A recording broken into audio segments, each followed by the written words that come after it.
नमस्कार प्रेक्षकांनो, लग्नानंतर होईलच प्रेम या मालिकेच्या येणाऱ्या भागामध्ये जबरदस्त असा ट्विस्ट येणार आहे. तर प्रेक्षकांनो, इथे काव्या रम्यावरती खूपच जास्त चिडलेली असते, कारण ती पार जवळ लगट करण्याचा प्रयत्न करत असते. तेव्हा ती गोष्ट काव्याला अजिबात आवडत नाही. तर इथे एका तिसऱ्या व्यक्तीमुळे काव्याला पार्थवरच्या प्रेमाची जाणीव हळूहळू व्हायला लागलेली आहे. तर आतापर्यंत आपण बघितलं, पार्थचं काव्यावरती खूप जास्त प्रेम आहे, पण काव्या मात्र पार्थला अजिबात भाव द्यायला तयार नव्हती. पण जेव्हापासून प्रेक्षकांनो, इथे आता पार्थने स्वतःहून या नात्यातून काव्याला मोकळं करायचं ठरवलंय, तेव्हापासून मात्र काव्याची झोपच उडालेली आहे. तिला हळूहळू कळतंय की आपल्यावरती कुणीतरी इतकं जीवापाड प्रेम केलं, पण आपण मात्र त्या बदल्यात त्यांना फक्त निराशा दिली आणि समोरच्या व्यक्तीला हर्ट केलं. त्यामुळे कुठेतरी काव्याला आपल्या चुकीची जाणीव तर झालेलीच आहे, पण त्याचबरोबर इथे पारच्या चांगुलपणाची आणि त्याच्या प्रेमाची सुद्धा जाणीव तिला हळूहळू व्हायला लागले आणि कुठेतरी आपण डिवोर्स घेऊन खूप मोठी चूक करतोय असं सुद्धा काव्याला आता वाटत असतं. तर प्रेक्षकांनो, इथे डिवोर्स फाईल झालेला असतो.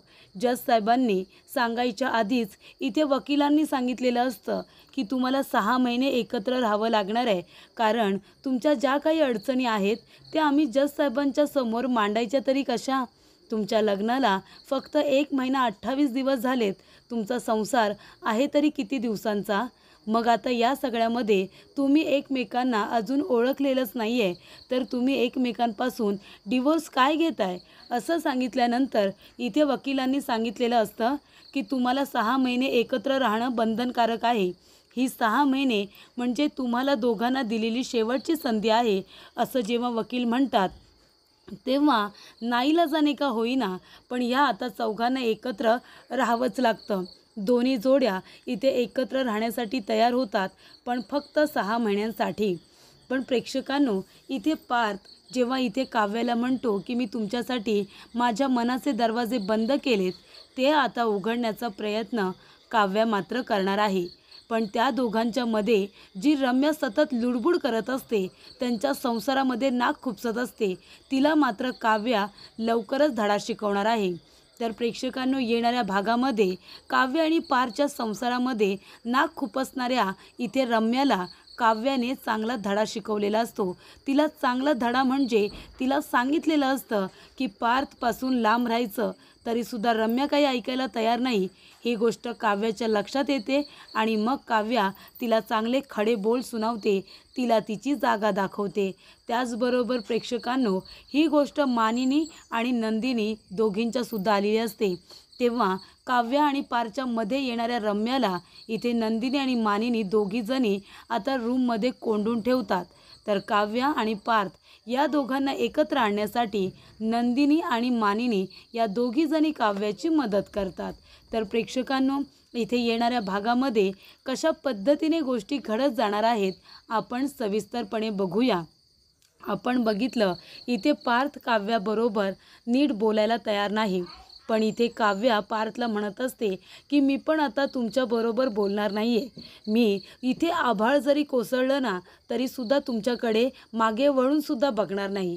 पण प्रेक्षकांनो, इथे आता काव्या पार्थची खूपच जास्त काळजी घ्यायला लागलेली असते, कारण पार्थ काव्यामुळे खूप हर्ट झाला आहे आणि ही गोष्ट काव्याला कळते जेव्हा पार्थ काव्याबरोबर डिस्टन्स मेंटेन करतो, तिच्याबरोबर जास्त बोलत नाही, तिच्यावरती जे काही तो आधी प्रेम करत असतो तसं प्रेम करत नाही, तिला आपल्या आयुष्यामध्ये महत्त्व देत नाही.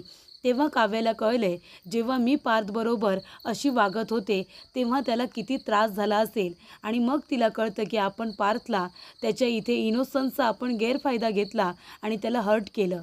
तेव्हा इथे काव्या परिपूर्ण प्रयत्न करत असते पार्थचं मन चांगलं करण्याचा, त्याला आधीसारखं आनंदी ठेवण्यासाठी ती जे काही एफर्ट्स घेत असते ते एफर्ट्स घरातल्या सर्व लोकांना दिसत असतात आणि ते रम्यालाही दिसत असतात. पण रम्याला तर नको आहे. रम्याला काही करून काव्य आणि पार्थला एकमेकांपासून वेगळं करायचं आहे. त्यांनी जो काही डिवोर्सचा निर्णय घेतला आहे त्याच्यामध्ये तिला कळलं आहे की 6 महिन्यांसाठी या दोघांना एकत्र राहायचं आहे.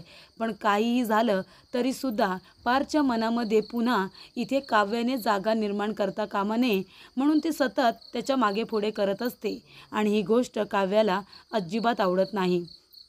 त्यानंतर प्रेक्षकांनो, इथे पार्थ नाही म्हणालेला असतो तरीसुद्धा काव्या एक बायकोची सगळी कर्तव्य आता पार पाडत असते.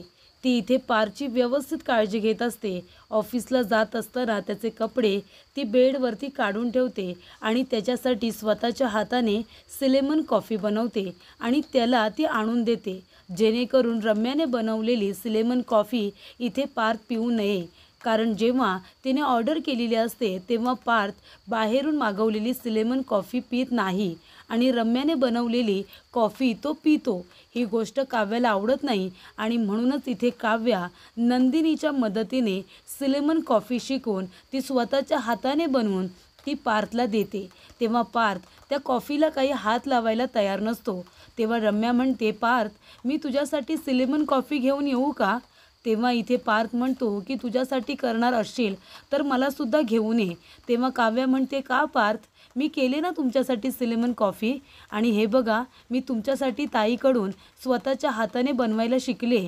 मी ताईला विचारलं की तुम्हाला कशी आवडते सिलेमन कॉफी आणि खरंच तुम्हाला आवडते तशीच मी बनवली. प्लीज प्या ना, नाही म्हणू नका. मी खरंच खूप मेहनतीने बनवली आहे. तेव्हा इथे काव्या पोट तिडकीने सांगत असते पण इथे पार्थ काय ऐकायला तयार नसतो. तेव्हा रम्या जाते आणि पार्थसाठी स्वतःच्या हाताने सिलेमन कॉफी बनवून घेऊन येते आणि पार्थ तीच कॉफी पितो. तेव्हा प्रेक्षकांनो, काव्याला खूप जास्त वाईट वाटतं आणि काव्याला रम्याचा राग येतो. काव्याला असं वाटत असतं की आम्ही दोघेजण आमच्यामधले प्रॉब्लेम सॉल्व करण्याचा प्रयत्न करतोय आणि तू का आगीमध्ये येऊन तेल ओततेस? तुला काय गरज होती कॉफी बनवायची? तेव्हा इथे काव्याला खूप राग येतो रम्याचा आणि ती रम्याला ओरडते. ती रम्याला चांगला धडा शिकवते. ती म्हणत असते की आमच्या नवरा बायकोमध्ये तुला काय करायचं आहे गं? मी जर माझ्या नवऱ्यासाठी कॉफी केली होती तर तुला सिलेमन कॉफी आणायची काय गरज होती? मी बनवली होती ना. त्यांनी ती प्यायली असती किंवा प्यायली नसती तो आमच्या दोघांमधला प्रश्न होता. पण तुला बनवून द्यायची गरजच काय? आमचं आम्ही बघून घेऊ ना. तेव्हा इथे रम्या म्हणते, पार्थ, अरे काय झालं काव्याला? तुला माझ्या हातची सिलेमन कॉफी आवडते म्हणून मी बनवली होती ना. तेव्हा पार्थ म्हणतो की त्यांच्याकडे लक्ष देऊ नका. तुझं झालं असेल तर आपण ऑफिसला जाऊया. तेव्हा रम्या म्हणत असते, हो पार्थ, चल, आपली महत्त्वाची मीटिंग आहे, आपल्याला वेळेत जायला हवं. तेव्हा काव्या म्हणत असते, पार्थ, थोडा वेळ थांबा ना, मी सुद्धा तयार होऊन लगेच येते, मला सुद्धा माझ्या क्लासला सोडा. तेव्हा पार्थ म्हणतो, तुम्ही जाता ना रिक्षा, कॅबने, बसने, तुम्ही कशाही जाता, तुम्हाला कुणाची गरज नाही आहे. तुम्ही एकट्या स्वावलंबी आहात ना, मग तुम्ही तुमच्या जा, मी नाही येणार आहे. आणि तेव्हा रम्या म्हणते, आणि काव्या, अगं आमची महत्त्वाची मीटिंग आहे, आम्हाला ऑफिसला जायला हवं. तेव्हा तू तुझी जा ना, कशाला उगाच पार्थला थांबवतेस? चल पार्थ. तेव्हा नंदिनी आणि इथे मानिनी दोघीजणी रम्याचं वागणं बघत असतात. मानिनीला राग येतो. मानिनी काव्याजवळ येते आणि म्हणते, काय गं काव्या, काय झालं? ही रम्या काय म्हणाली तुला? तुझं अशी म्हणाली का? तुला जायचं होतं का पार्थबरोबर? तेव्हा काव्या म्हणते, हो ना, मी म्हणाले त्यांना की मी 5 मिनिटात तयार होऊन येते, पण ते मला ठेवून निघून गेले. ते म्हणाले की तुझी तू जा. आणि ती रम्या आहेच ना, तिला किती वेळा सांगितलं की आमच्या दोघांच्या मध्ये बोलत जाऊ नकोस म्हणून, पण तरीसुद्धा ती ऐकायला काही तयार नाही आहे. तेव्हा प्रेक्षकांनो, इथे मानिनी आणि नंदिनी दोघीजणी म्हणतात की ठीक आहे, तुला पार्थबरोबर क्लासला जायचं होतं ना, तुझी इच्छा उद्या नक्की पूर्ण होणार. तेव्हा काव्या म्हणते, काय पूर्ण होणार आहे? ही रम्या मला येऊच देत नाही सोबत. ती म्हणत असते की तुझी तू जा. आता पार्थ तर माझ्यावरती चिडलेत, पण इथे रम्याला कळायला नको. नवरा बायकोच्या मध्ये येत असते. तेव्हा मानिनी आणि नंदिनी या दोघींना आवडत असतं की काव्याला या लग्नाचं महत्त्व कळतं आहे, नवरा बायकोच्या नात्याचं महत्त्व कळतं आहे. तेव्हा मानिनी म्हणते की ठीक आहे काव्या, उद्या तू तयार राहा. तू पार्थबरोबर उद्या क्लासला जाणार आहेस. उद्याच काय, तू रोज आता त्याच्याबरोबर क्लासला जाणार आहेस. या रम्याला आता धडा शिकवायची वेळ आली आणि तो मी लवकरच शिकवणार आहे. नंदिनी, तू माझी साथ देशील ना? तेव्हा नंदिनी म्हणते, हो आई. तर इथे पार्थ आणि काव्याला एकत्र आणण्यासाठी आता रम्याला बाजूला करायला पाहिजे, यासाठी नंदिनी आणि मानिनी या दोघीजणी एकत्र आलेल्या असतात आणि काव्याला मदत करणार असतात. तर एका बाजूला इथे जीवासुद्धा प्रयत्न करतोय की इथे नंदिनीच्या चेहऱ्यावरती हसू आणायचं, पण इथे जीवा जे काही प्रयत्न करत असतो त्याच्यामध्ये नंदिनी त्याला अजिबात भाव द्यायला तयार नसते, कारण तिला असं वाटतं की हे सगळं वरवरचं आहे. पण इथे जीवासुद्धा आता मनापासून या गोष्टी करण्याचा प्रयत्न करतोय तिच्या चेहऱ्यावरती हसू आणण्यासाठी. त्याचबरोबर प्रेक्षकांनो, इथे रम्या आता ऑफिसला गेलेली असते. काव्या चिडलेली असते. तिला काही करून पार्थबरोबर आता ऑफिसमधून तरी घरी यायचं असतं. तेव्हा ती क्लासवरून सुटल्यानंतर लगेच पार्थच्या ऑफिसमध्ये जाते आणि म्हणत असते की पार्थ, तुमचं काम झालं आहे का? तेव्हा पार्थ म्हणतो, तुम्ही इथे काय करताय? तेव्हा काव्या म्हणते की मी तुम्हाला पिकअप करायला आले, चला आपण दोघेजणं निघूया. तेव्हा रम्या म्हणते, काव्या अगं आम्हाला अजून महत्त्वाची कामं आहेत, अजून आमची एक मीटिंगसुद्धा आहे, क्लायंट आता येणार आहेत आणि तू कुठे पार्थला घेऊन जायला आलीस? तू एक काम कर, तू घरी जा, आमचं उरकल्यानंतर आम्ही येऊ. तेव्हा इथे काव्या म्हणते, पार्थ तुम्ही येत आहे की नाही? तेव्हा पार्थ म्हणतो, रम्याने काय सांगितलं तुम्हाला नाही माहिती का? माझी महत्त्वाची मीटिंग आहे, तुम्ही इथे मला घ्यायला आलात म्हणून मी लगेच तुमच्याबरोबर येणार नाही आहे, माझीसुद्धा महत्त्वाची कामं आहेत. तेव्हा काव्याला वाईट वाटतं आणि ती सरळ घरी निघून जाते. तेव्हा घरी गेल्यानंतर ती मानिनी आणि नंदिनी दोघींनासुद्धा सांगते की रम्या कशी वागली. त्यानंतर प्रेक्षकांनो, इथे काव्या आता पार्थला जे पदार्थ आवडतात ते स्वतःच्या हाताने बनवून आता त्याला प्रेमाने जेवायला वाढते. त्याच्यासाठी ती थांबलेली असते, कारण पार्थ उशिरा घरी येतो. तेव्हा ती प्रेमाने आता त्याला जेवायला वाढते आणि ताट त्याच्या पुढ्यामध्ये आणून ठेवते. तेव्हा पार्थ म्हणतो, मला जेवायला नको आहे, कारण आम्हाला उशीर झाला, आम्ही मीटिंगमधून येतानाच मी आणि रम्या आम्ही दोघेजणं जेवून आलो आहे. तेव्हा इथे काव्याने बनवलेलं जेवणसुद्धा पार्थ खात नाही. त्यामुळे इथे काव्या अजूनच हट झालेली असते आणि या सगळ्या गोष्टी मानिनी बघत असते. त्यानंतर प्रेक्षकांनो, काव्या म्हणत असते, पार्थ मी हे जे काही करते तुमच्यासाठी करते ना, तरी तुम्ही थोडंसुद्धा खाल्लं नाही.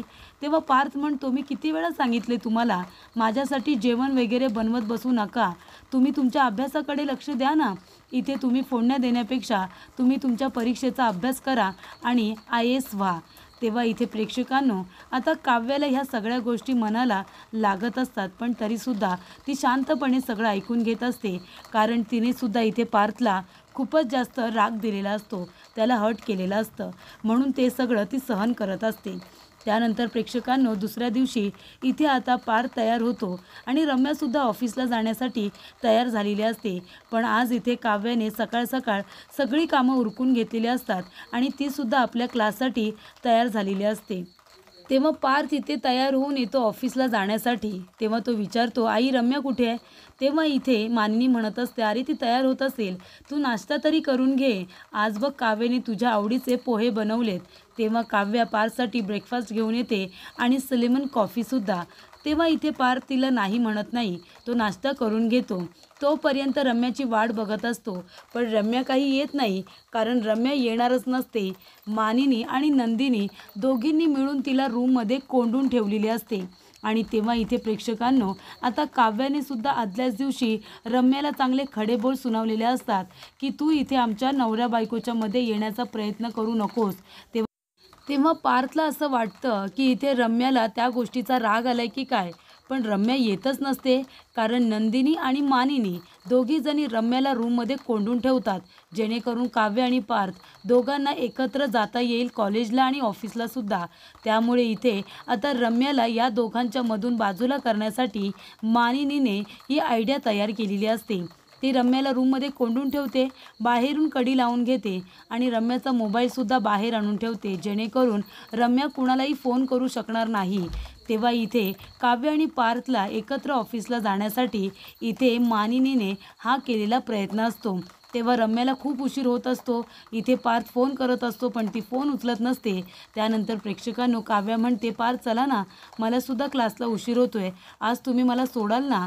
तेव्हा मानिनी म्हणते, पार्थ जा बरं, काव्यालासुद्धा क्लासला सोड, नाही म्हणू नकोस, तिला उशीर होतोय, कालसुद्धा तिला ठेवून गेला होतास ना? तेव्हा आपल्या आईचा शब्द पाडायचा नाही, म्हणून पार्थ इथे काव्याला म्हणतो की चला आज मी तुम्हाला सोडतोय, पण उद्यापासून तुम्ही तुमचं जायचं. तेव्हा काव्याला आनंद होतो आणि मग ती त्याच्याबरोबर आता गाडीतून तिच्या क्लाससाठी निघालेली असते. तेव्हा ती इथे पार्थला आता खूप बडबड करून इथे हसवण्याचा प्रयत्न करत असते, पण पार्थ काही हसत नाही. पण प्रेक्षकांनो, इथे आता एका तिसऱ्या व्यक्तीमुळे का होईना पण इथे काव्याला पार्थवरच्या प्रेमाची जाणीव झालेली असते आणि त्यांना एकत्र आणण्यासाठी इथे मानिनी आणि नंदिनी दोघीही जणी प्रयत्न करत असतात. तेव्हा पार्थ काव्याला घेऊन आता क्लासला जातो आणि नंतर तो ऑफिसमध्ये जातो. तरीसुद्धा रम्या येत नाही. त्यानंतर वसू येते आणि रम्याला आता तिच्या रूममधून बाहेर काढते. ती पूर्णपणे रूममध्ये कोंडल्यासारखी झालेली असते. ऑफिसला जाण्यासाठी तयार झालेली असते, पण ऑफिसला जाता येत नाही कारण बाहेरून कडी लावलेली असते. तेव्हा वसू म्हणते, हे काय, कडी कुणी लावली होती? तेव्हा रम्या म्हणत असते, आई अगं मलाच कळेना हे सगळं कुणी केले. मला आज महत्त्वाच्या मीटिंगसाठी जायचं होतं म्हणून मी किती लवकर तयार झाले होते. पार्थ निघून गेला का? तेव्हा वसू म्हणते, अगं पार्थ कधीचाच गेलाय, मला वाटलं तू सुद्धा गेलीस. तेव्हा इथे रम्या खूपच जास्त रडायला लागते. तेव्हा मानिनी आणि नंदिनी दोघीजणी एकमेकींकडे बघत असतात. तेव्हा वसू म्हणते, हे कारस्थान त्या काव्याने तर केलं नसेल ना, तिनेच केलं असेल, बाकी कुणीही असं इथे लहान मुलांसारखं वागत नाही. तेव्हा मानिनी म्हणते, पण ती हे सगळं का करेल? ती तर बिचारी सकाळपासून किचनमध्ये काम करत होती, तिचा अभ्यास करत होती, त्यानंतर ती पार्थबरोबर कॉलेजला गेली. तेव्हा इथे रम्याला खूप जास्त राग येतो. तिला कळतं की हे सगळं काव्या मुद्दामून करते, पण या सगळ्यामध्ये काव्याची नाही तर इथे मानिनीची आयडिया असते. इथे काव्याला आणि पार्थला एकत्र आणण्यासाठी आणि इथे रम्याला बाजूला करण्यासाठी मानिनी आणि नंदिनी प्रयत्न करत असतात. तर अशाच प्रयत्नांमुळे लवकरच इथे जीवा, नंदिनी त्याचबरोबर पार्थ आणि काव्या या दोन जोड्या एकत्र येताना आपल्याला दिसणार आहेत आणि त्यांच्यामध्ये लवकरच प्रेम फुललेलं सुद्धा आपल्याला पाहायला मिळणार आहे.